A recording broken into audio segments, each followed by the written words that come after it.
Comment allons-nous travailler en français et histoire géo en bac pro? Une classe augmentée. Qu'est-ce que c'est? Souvent, l'enseignant est plus actif que l'élève, et plus l'enseignant est actif, moins l'élève se sent impliqué. Alors, la classe augmentée cherche donc à faire naître ou renaître motivation et intérêt, en mettant en œuvre des situations diverses où tu seras amené à résoudre des problèmes grâce à des ressources, en partie numériques, afin de te donner un rôle plus actif à l'heure où le savoir est accessible partout, notamment sur Internet. Concrètement, comment ça marche? Chez toi ou en classe, avant, pendant ou après la séance, tu accèdes à des ressources du cours sous différentes formes. Vidéos, fiches, quiz, exercices en ligne. Grâce au blog Court-Circuit, conçu par tes profs de français et histoire géo. En classe, tu approfondis le cours avec l'aide du prof et tu appliques les connaissances ainsi acquises à travers des activités individuelles ou alors en groupe. Pourquoi travailler en classe augmentée? Le fait que le cours soit en partie vu à la maison, sous la forme d'une courte vidéo, et que ta compréhension soit visible par le prof grâce à un quiz par exemple, avant ton retour en classe, cela dégage notamment du temps en classe. Temps qui peut être utilisé pour d'autres activités, notamment de groupe, durant lesquelles le prof peut davantage t'accompagner individuellement pour que tu progresses et puisses acquérir de nouvelles compétences au regard de ta compréhension de la ressource. Une classe sans notes. En français histoire géo, tu n'auras pas de notes sur 20 aux évaluations cette année, mais ce sera à toi de valider des compétences et de progresser en fonction des paliers définis. Pourquoi supprimer les notes?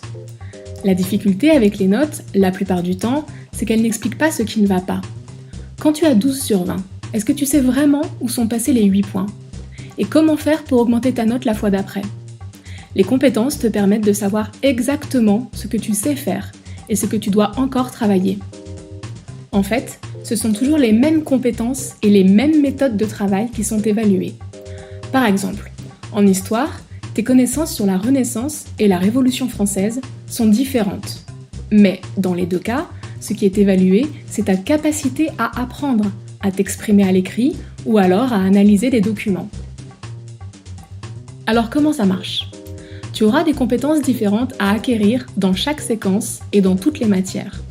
On peut donc rassembler les compétences qui demandent les mêmes méthodes de travail en capacités, que tu auras à mobiliser dans des matières différentes. Par exemple, apprendre le théorème de Pythagore en maths et apprendre la définition du PIB en géo demandent la même capacité, s'approprier, autrement dit, apprendre une notion.